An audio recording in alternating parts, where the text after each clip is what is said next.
Hi, I'm Stu Kagan, and welcome to Born Scrappy, the podcast for scrap metal exporters and traders. Join me in conversation with some of the most experienced traders and operators that have helped build this incredible industry. In today's episode, I'm joined by Aldo Jordan.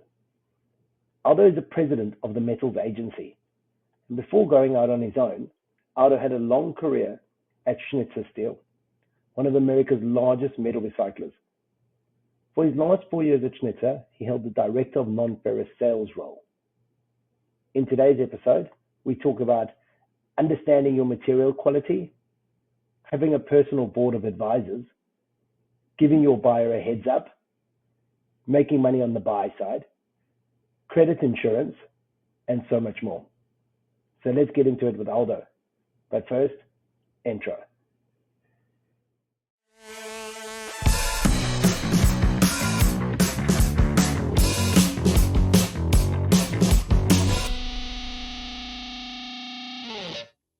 Aldo, welcome to Born Scrappy. How are you?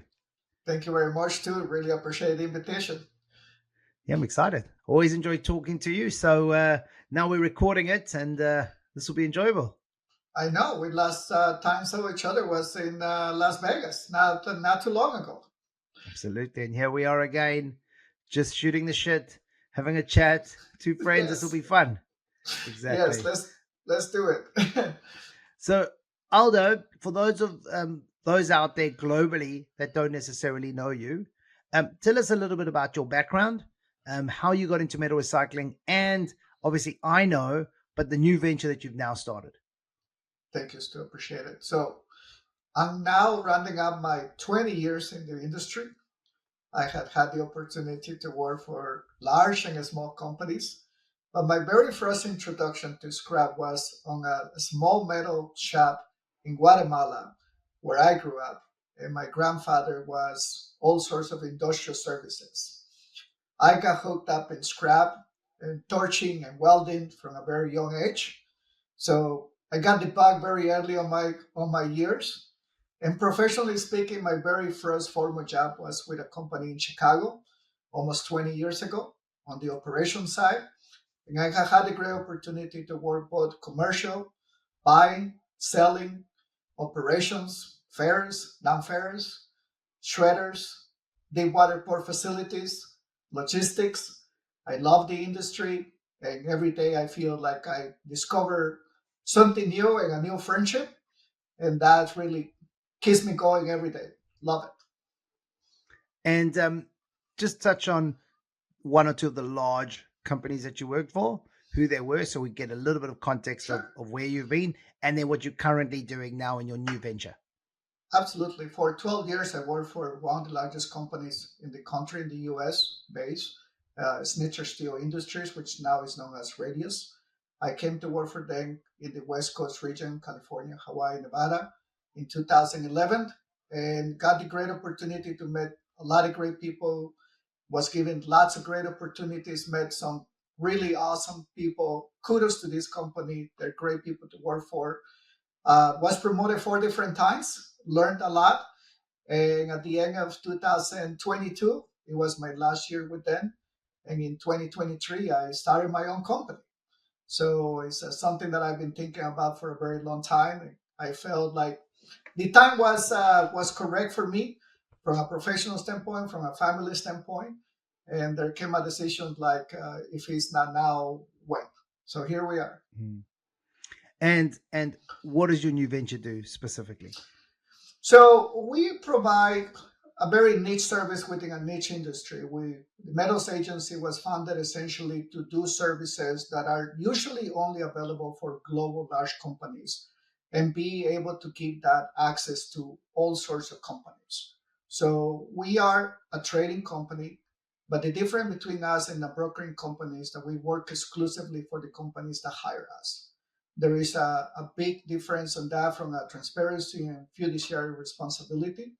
And companies that hire us are either scrap producers, so we market and sell their scrap exclusively on their behalf, or end consumers, global companies from overseas that hire us to buy in Canada, the US, and Latin America on their behalf. And to complement that service on the commercial side, we also offer other services that companies can use a la carte: hedging, logistics, credit insurance, banking payments. So we are able to support the transaction from beginning to end, and it gives the availability of these smaller companies to have access to these tools that, like I say, are usually only available for larger companies. Mm-hmm. Yeah, and I guess it's the really tough part of being a small to medium business is having the ability to hedge, having the ability to take advantage of a sales price which is to the best market, but it's CFR and payment is on arrival on the other side. I mean, I've traveled a lot around the US lately, and it's a lot of people sell FAS with early payment just because it helps with cash flow. They don't have to have a shipping team, et cetera, et cetera. So any help you're adding there, I can see huge value in that, because to get or to take advantage of, or to maximize your sales price, you really need to be getting into those end markets wherever you can, and selling CFR and being willing to accept later payment or getting trade finance, however you do it. But that ability to get into those markets will get you that edge in your local market, I believe. That's exactly right. And that's where we saw the need for the market. And that's why we created such a different company, because we wanted to offer that opportunity. To your point, a lot of companies that produce the quality of the scrap, that they could go to the end consumer. They don't go to the end consumer because they might know who the end consumer is, or they need credit with a rather large Asian company, or they don't have a logistics team. We have our own logistics team. We have document teams as well for the export market, and we can process containers. Currently, we process container shipments to about 19 different countries. And we can offer all of that for a company that has 2 containers, 20 containers, 200 containers. We can scale that up pretty easily for them. Yeah, it's excellent. I see the opportunity there. Aldo, talk me through, you've been doing this for a while now. You've probably done some really big trades in your time. Talk me through a tough trade, a trade that either went wrong or was just really tough to execute, and what you learned from going through that. And maybe it's something you'll never forget in your trading in the future. Well, that's a great question, because a lot of us, sometimes we like to talk about those home run wins that went perfect.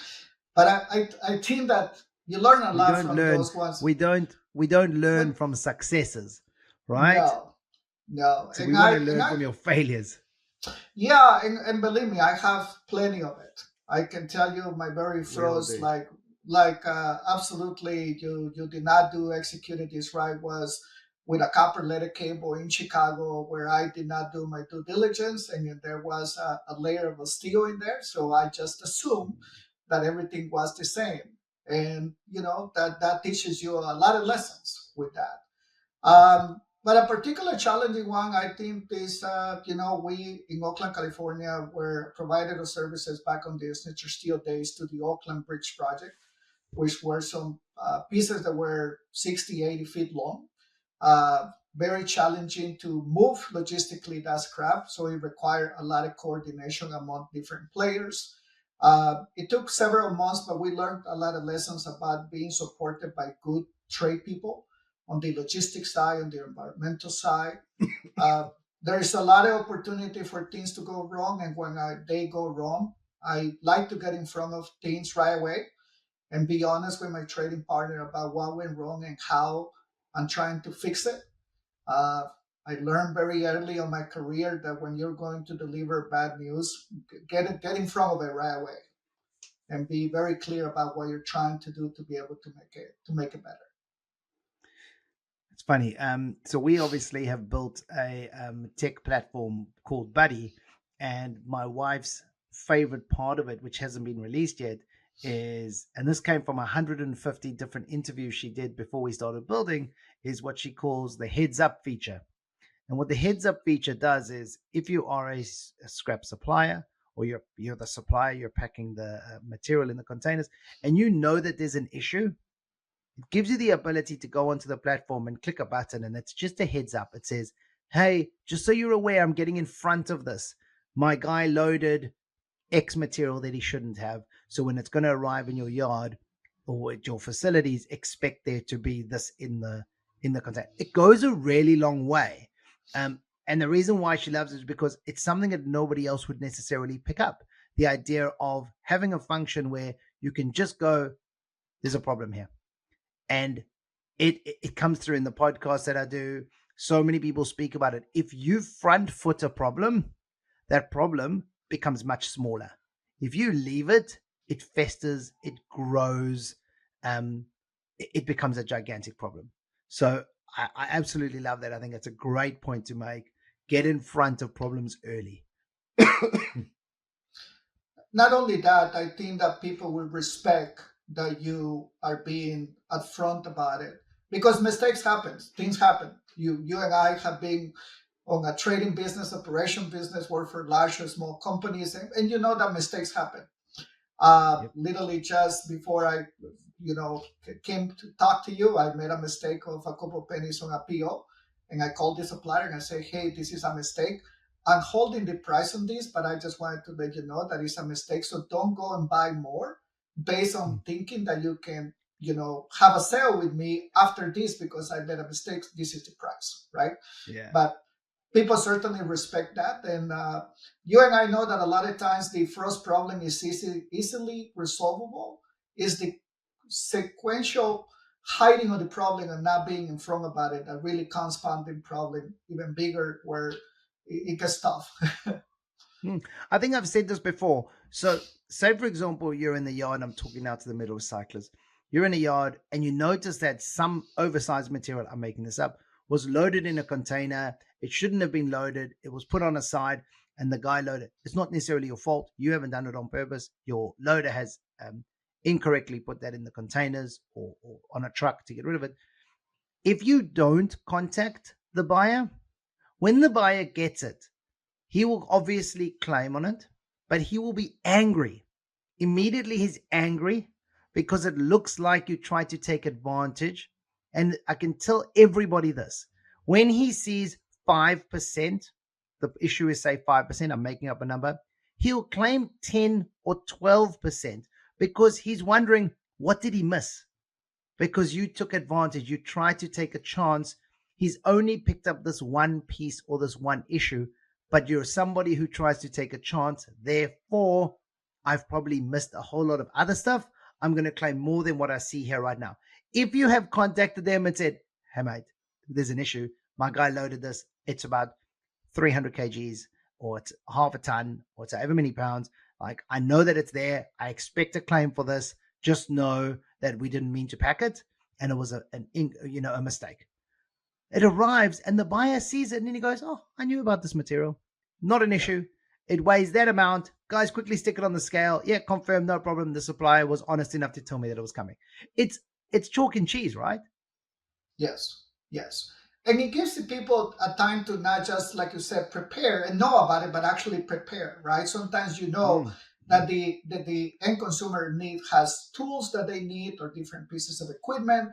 It makes a huge difference when you know that ahead of time, instead of receiving the phone call in the office that you now have a large hunk of steel that you were not expecting, and you're now trying to scramble and figure out what to do with it. Totally It different actually works situation. both sides.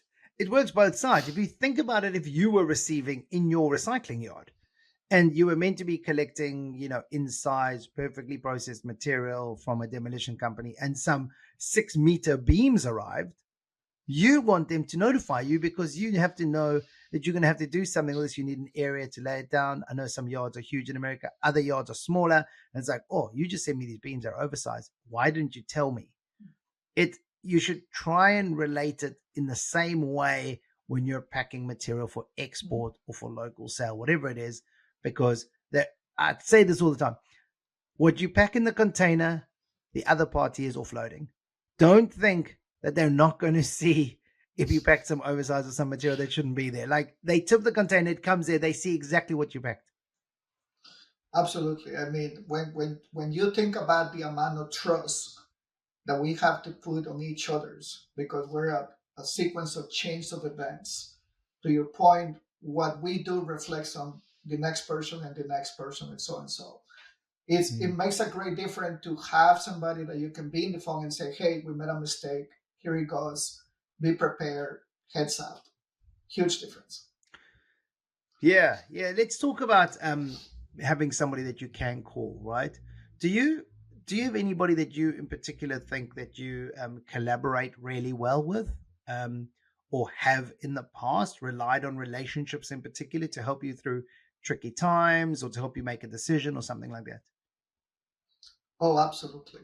Even to this day, I think that is. I would like to think that it is one of the things that have really allowed me to grow in the industry is my willingness to pick up the phone and reach out to people with experience, different backgrounds as well, and be able to ask questions and ask for guidance. Everybody brings a different take to it, a different kind of perspective to it, but I have such a large network of people that I feel that I can come in and consult, that it's pretty awesome to be in that situation and be able to grab that experience and apply it to whatever is in front of you.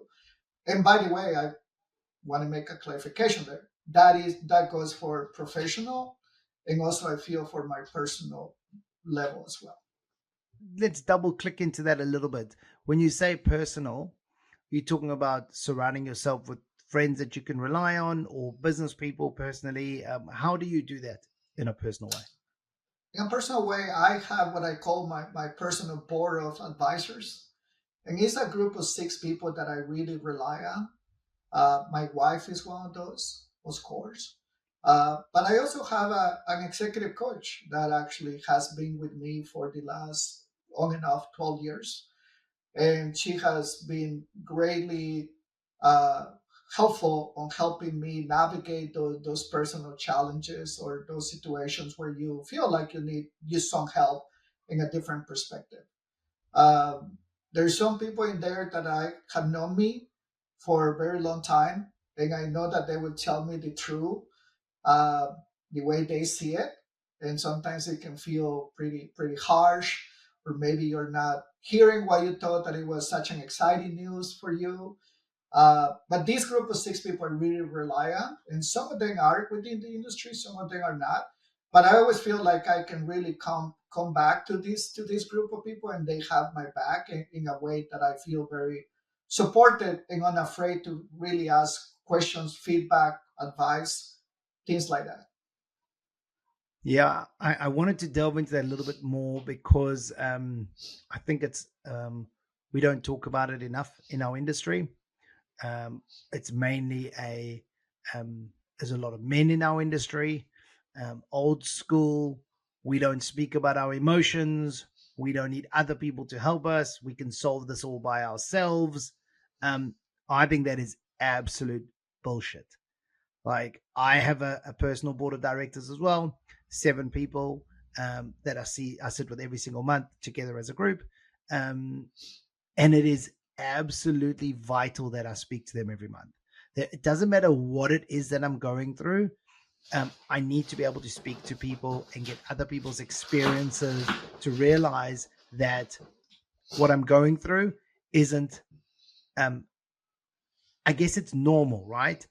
Everybody has the hard times, they have the good times, and it's good to go through both. But what's really important here is if we talk about a personal board of directors, is just like you do for a business, you should have like a matrix. You should say, what am I looking to achieve from this? Where do I have a gap? So it's great that you have your wife involved. That's brilliant. She's going to be honest with you, but only to a certain extent. Whereas you have lifelong friends that you can speak to, they're going to probably be honest with you no matter what it is. And then you go, but then I also need some people on the business side that kind of maybe understand the industry. And if you take a serious look, like you would a corporate or a decent sized business, and you're building up a board of directors, the amount of value you will get from that, you can't you can't buy that.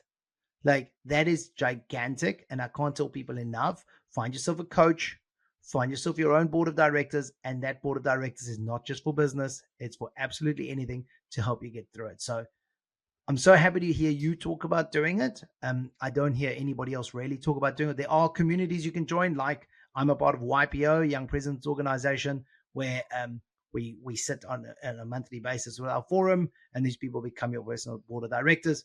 You can look at that. There's Entrepreneurs Organization, which is EO, those sort of things as well. And these are communities that get together and actually help each other. And they're all kind of on the business side, probably more than anything. But your forum, excuse me, your forum does help you on a personal family side as well, emotional side. So yeah, it makes you a better person all round. Is that what you feel? Oh, absolutely. I mean, I can tell you that we need to stop. We need to start demystifying this mental health component because it's such an important part of we as humans bring all of our emotions and our awesomeness comes through on no matter what we do. But I think that it's really important, especially for men, because we tend to not talk about it, especially on a very male-dominated environment where everybody has this, facade of being able to be strong and all of that, and that is fine. But mental health is such an important component. Physical well-being, professional well-being, all of it is together. It intersects and moves and flows constantly with us. And that's why I feel very strongly about being advised and supported by people who are a mix of backgrounds. And they have been with me and supporting me through the process when my high winds are carrying me very, very high. And in those challenging situations where you're like, man, I just kind of feel like I'm, on this one alone. And you're not. Entrepreneurship is not an easy gig. You and I know about it. Being a professional is not. It can be very challenging. Being a father, being a husband can have its challenges. And these people give you a perspective of it's going to be all right. You are able to believe on that process and be able to find the support that you help. It makes you such a much better person, a better professional, better husband. It's nothing like being able to talk about it and be able to have the feedback come back to you and say, you know what, there's a couple of good points in here I can definitely utilize. And it's funny because we talk about the hard times, and of course they are, but it's a roller coaster, right? So it's up and down. So you can look at it's even success won't last. So it's even like you say, it's like when you're flying absolutely high as ever, these people are going to go, all right, just calm yourself down a little bit.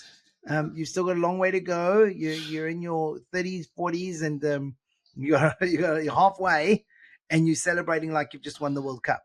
So yeah, I think it's vital. But before we go off completely on a tangent, which I feel we might have already, hopefully we haven't lost too many people on that. But let's talk about the trading side again. So how do you recommend a metal recycler optimizes their strategy? And this can be all encompassing, right? And I don't want to direct you anywhere, but we're talking shipping, trade finance, whatever it could be. How do they really get the most out of their sales and trading process? Oh, great question.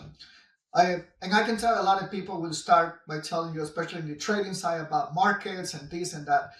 I would tell you this, fundamentally speaking, the best start that a small recycling company can have to be able to trade to the highest value is to really understand the quality that they produce and who needs that quality.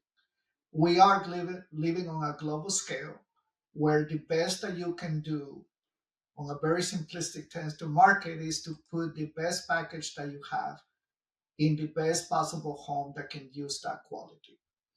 If a supplier is able to understand and execute on that, their odds of success are going to be very, very good because they have a really clear understanding where that package can and cannot go and what the value is supposed to be for that package. There's a few things in that. One is make sure you're making a decent quality.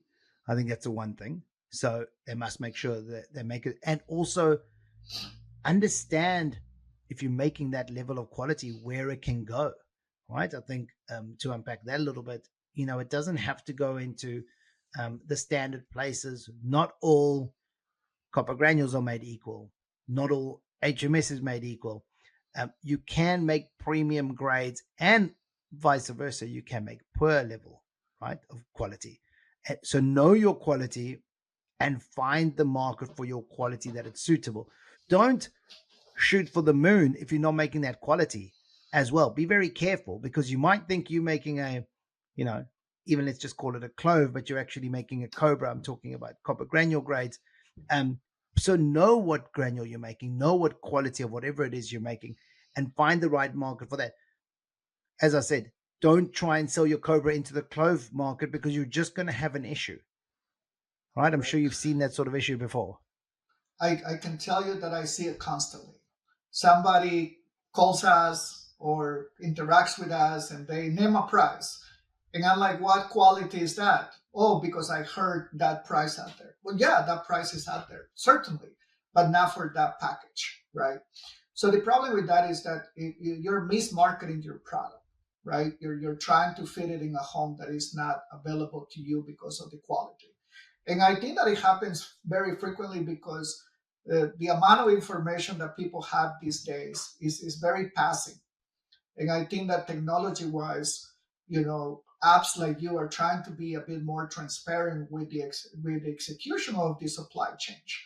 That is very helpful to the supplier, because now they have transparency components in there that are usually not available to them. A lot of times, I have a lot of good relationships with brokering homes, and they have a space that is needed. But once you sell into a brokering home, you don't know the end consumer. So you don't know why is that package valuable for somebody.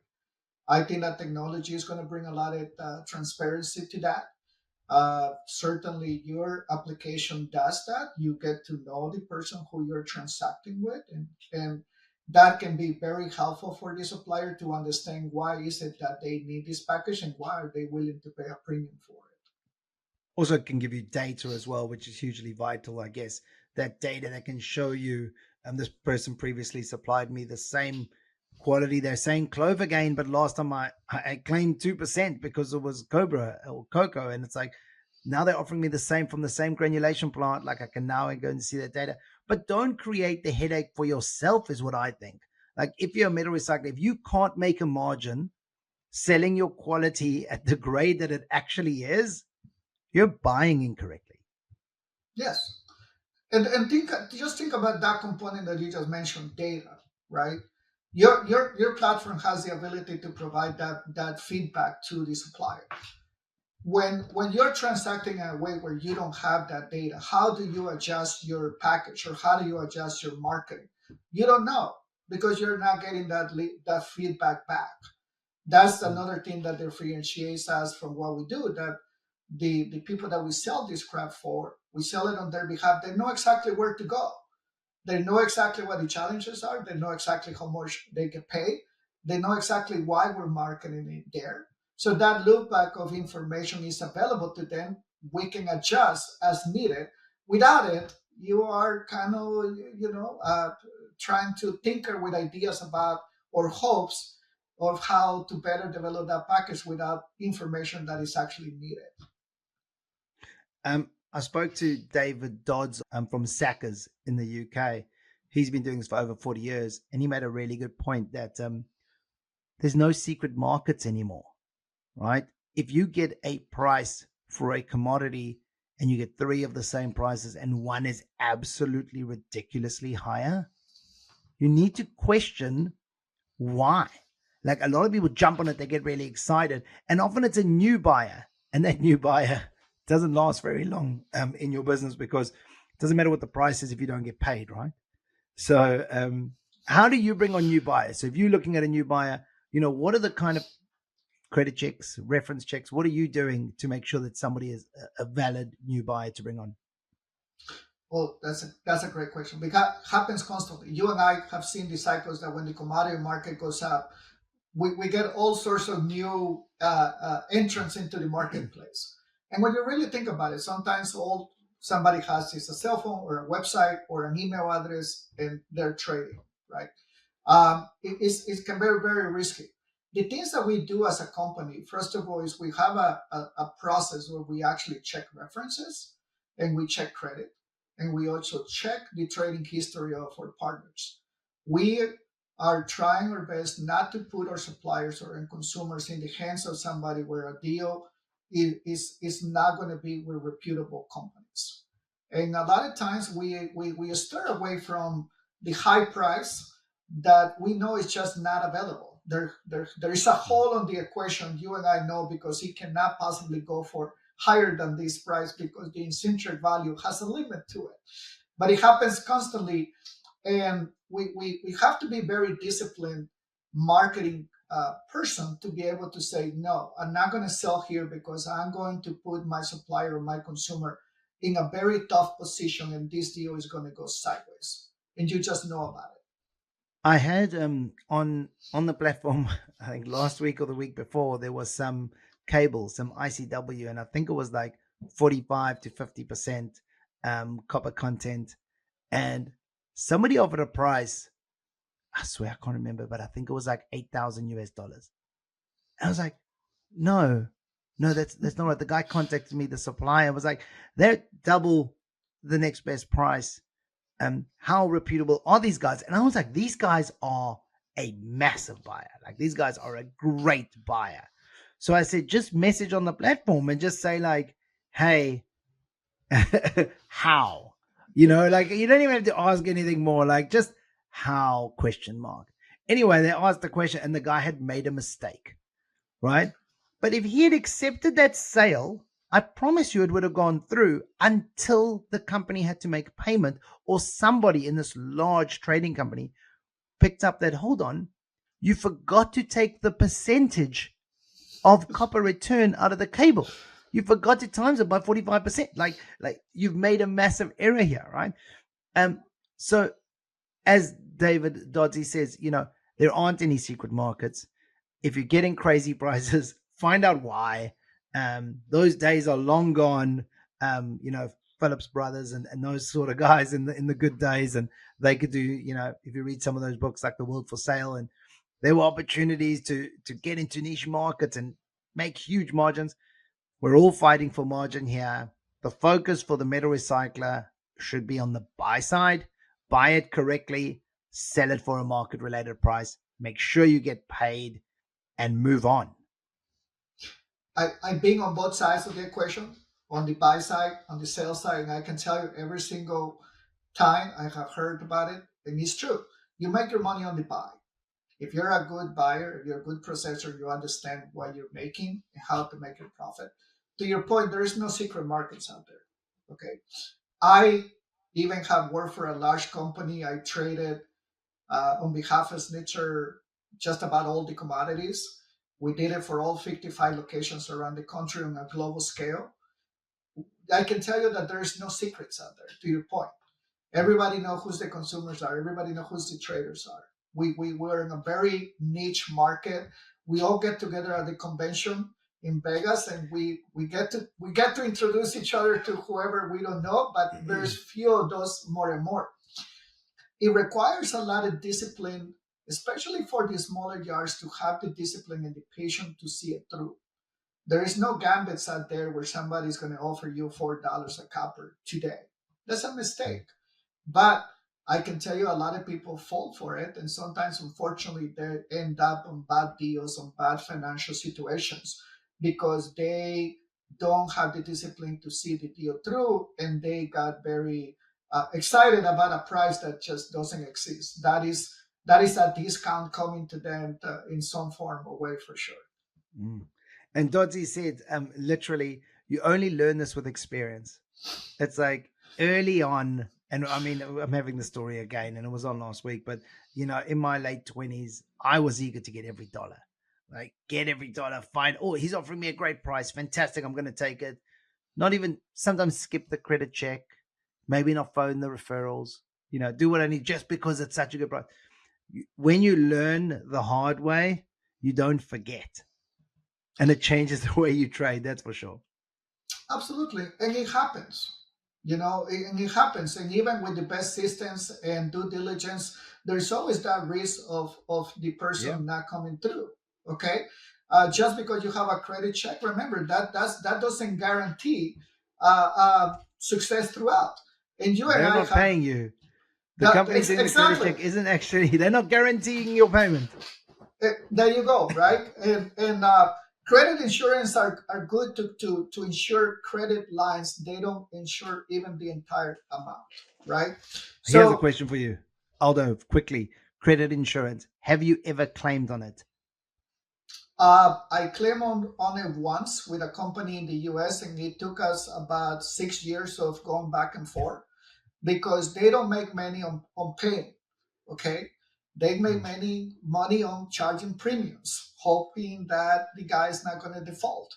And I'm not saying that it's not a useful tool. We use it all the time, but we use it with a measure of understanding that it's not a fail-safe mechanism, and that the mechanism for collecting if somebody defaults, it can be very long and arduous and expensive on the legal side as well. So you said you use it all the time. I've had this conversation many times, probably not on the show actually. So this is a good one to get into. But you say you use it every time, often. What you mean is you pay the premiums a lot. There you go. Absolutely. Because I have never claimed on it. I used it for 15 years probably. Never once claimed on it. And when I did once, I never got a cent back because they had every reason why I wasn't eligible for that payment back from insurance. So I just kind of still feel that this industry, I'm not telling people not to do it. Please don't contact me and say, I didn't do credit insurance and now I never got paid and now I lost all the money and you owe me this money, please. I need a disclaimer on this episode. But this is not financial advice. But I just feel that, and don't get me wrong, some insurances are great, whatever, but this one, our industry is still a handshake. It's still getting to know who you're dealing with. Make sure you are dealing with a reputable company that you can get referrals from or for referrals about, and find out that these people are honorable, are reliable. And if there is an issue, markets tank by 50%, whatever it is, you're going to get paid. And if you're not going to get paid the full amount, they're honorable and they plan to be around for so long that they might renegotiate. That can happen, but it's not going to sink your business. Absolutely. And that's understanding risk management, right? Recently, I had a conversation with a company that is looking to hire services, and they sell copper chops into the domestic market. And when we look at their book of business, almost 90% of what they sell goes to one company. Okay. Now, it's great business, right? One phone call, monthly contract. But my advice to them is that you should never have that much into one consumer. And the reason is because many reasons. Wow. For so many reasons. But think about it from a credit insurance standpoint, right? Sure. The market goes up 40 cents, right? On a $4, $4.22 average year to date. You just lost 10% of your credit line by doing absolutely nothing.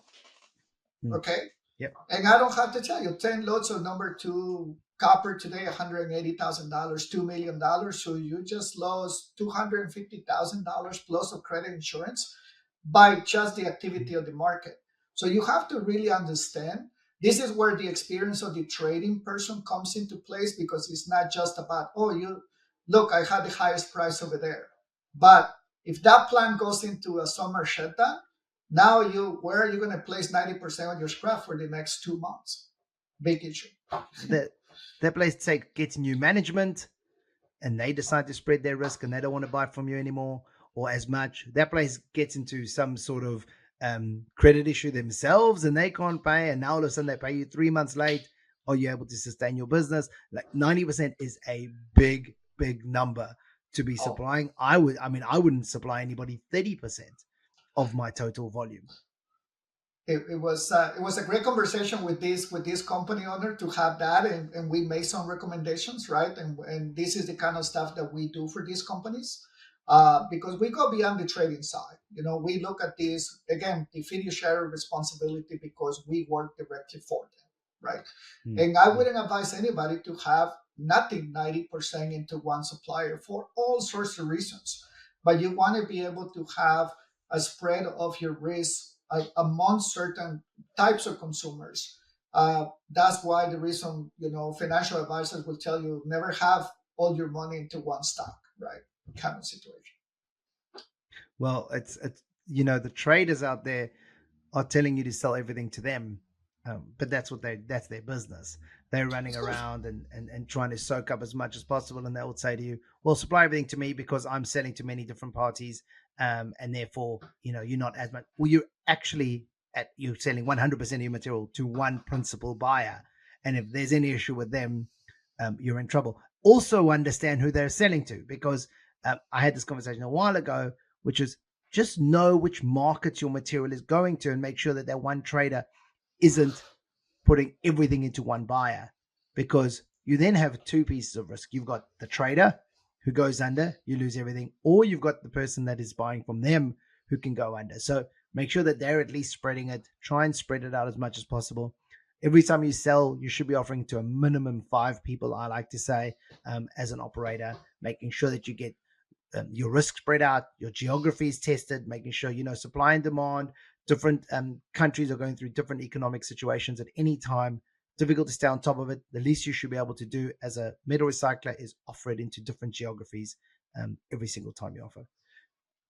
I have a few more questions for you though, Aldo. What do you think this industry is going to look like in 10 years' time? Great question. Since I came on board, you can tell that the demographics and the makeup of our industry is changing. And I think it's changing for the positive. A lot of younger people, more female participation. I think that we're turning a bit of a page from a bunch of people in the industry have been with the industry 30, 40 years.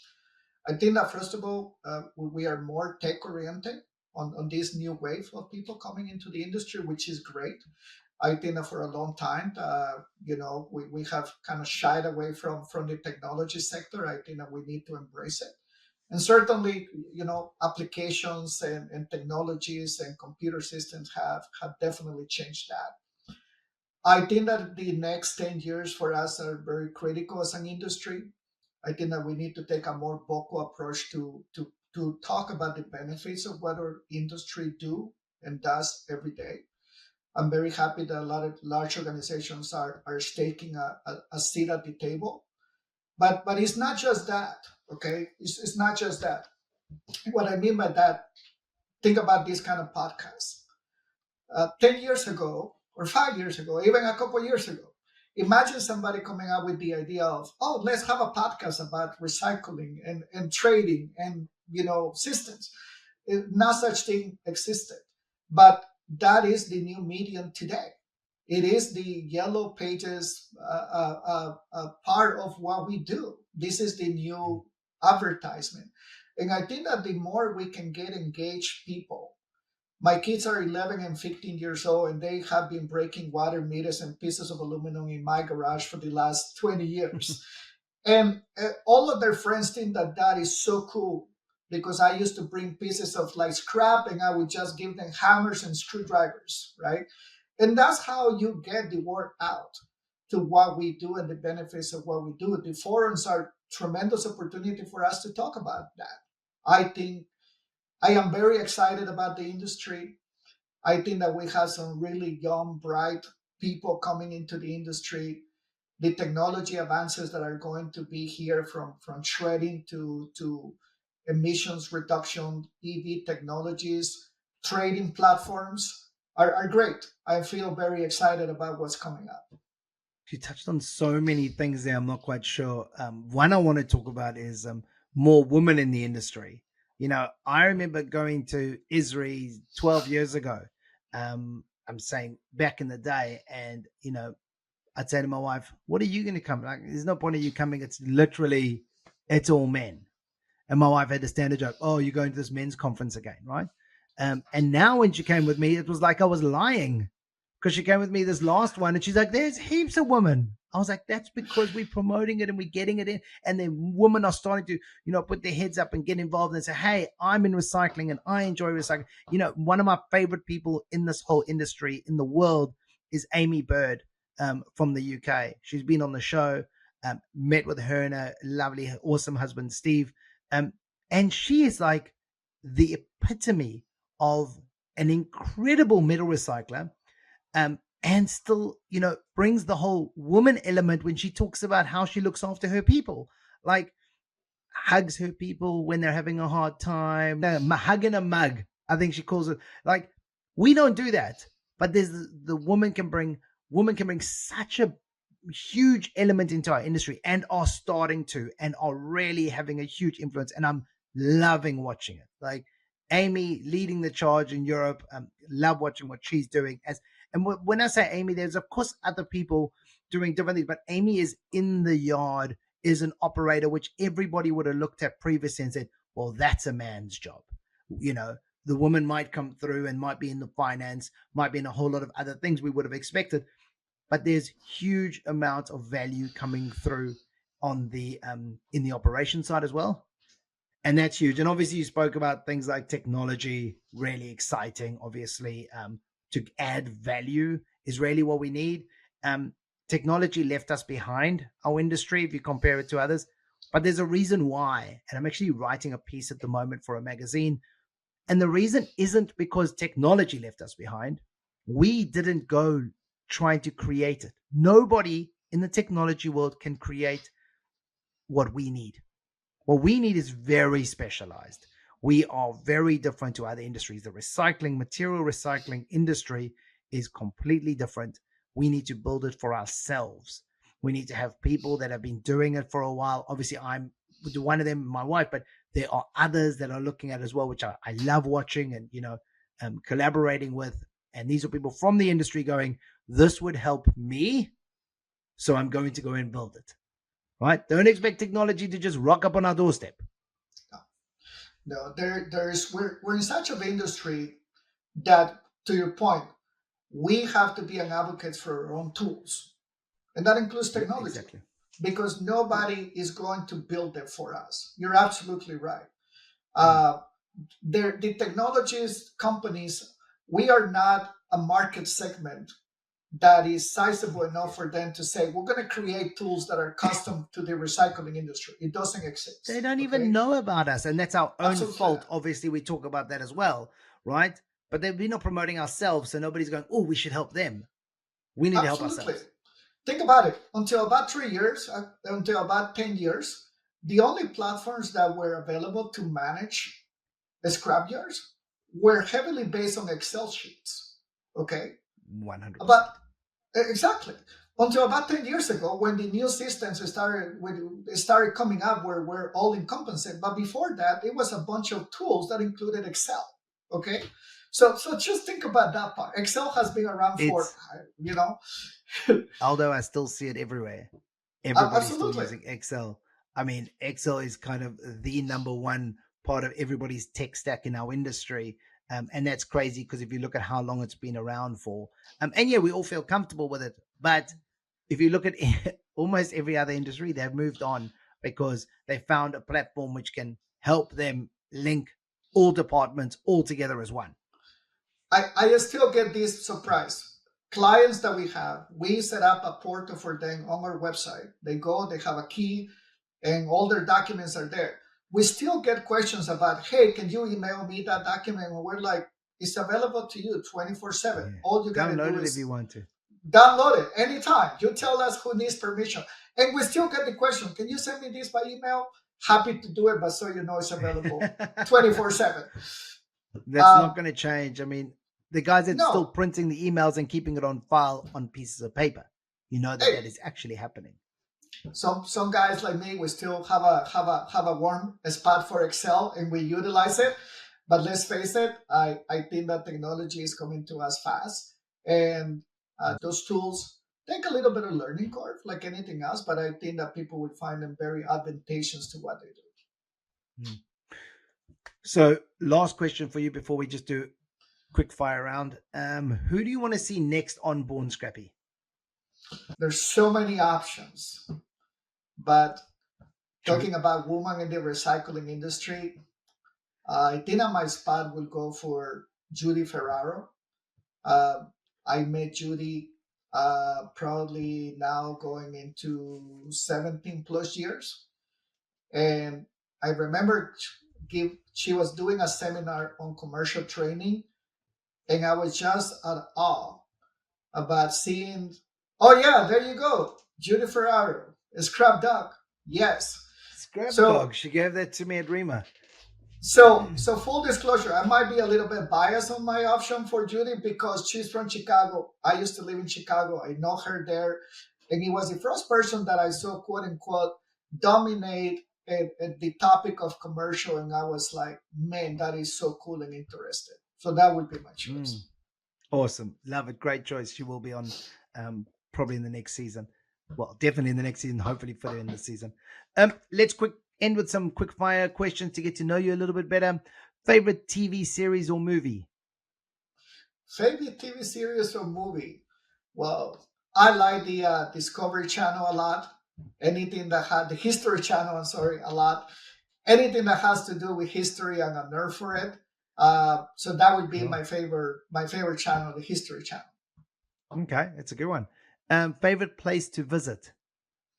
Oh, Guatemala.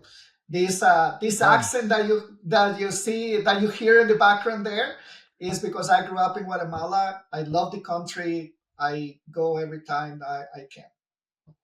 Beautiful. Favorite book? Oh, wow. I don't remember the title of this book. I actually have it right here. Hold on. Here it is. Is it holding up your desk? It is holding up my desk. It's called Your Afternoon Mentor. It's from a Hispanic author, Kevin Salcido, from Phoenix, Arizona. It resonated with me because it came on a time that I was searching for what the next phase of my professional career was going to be. Easy read, very useful, short read, to the point advice on career. Very good book. Awesome. Lastly, favorite quote? Oof.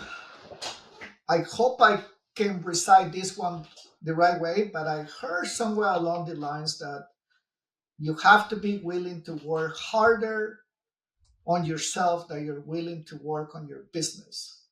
And I think that this person meant that a lot of the work of being an entrepreneurial professional has to do with you, your own skills as a person, things like that. And we a lot of times kind of think that it's all about professional knowledge and understanding questions or markets and all of that. But a lot of it has to do with you. That's brilliant. I mean, I can tell you what I've seen and what happens with myself personally when I'm operating at a higher level or at optimized levels. I can achieve so much more in business. But the only way to get those optimized levels is with me, for example, when I'm meditating, when I'm going for runs in the morning, eating healthy, getting good sleep. It's all about your personal being, right? If you look after yourself, your business, you can be really successful. Because if you're not, you're going to give that the rest of it 50%. And at 50%, somebody else is giving it 110%. So you're definitely not winning that game. Absolutely. And think about this. How many people have you and I know with impressive educational backgrounds that sometimes they're not a good fit for an organization or the execution is not what they desire? And a lot of times it doesn't have to be with the amount of degrees of knowledge that they have. It has to do with the personal execution part. Hugely important. Exactly right. Aldo, it's been awesome. Loved recording this with you. Looking forward to seeing you again soon. Thanks so much for being on Born Scrappy. Oh, there's Buddy. I got my stickers right here. My kids took 3 of them from the convention, and 1 of them is on their cell phone, and the other one was left on my desk here, so I have it available. Classic, Aldo. Thanks, mate. Have a good one. Cheers. You too. Take care, buddy. Bye. Bye.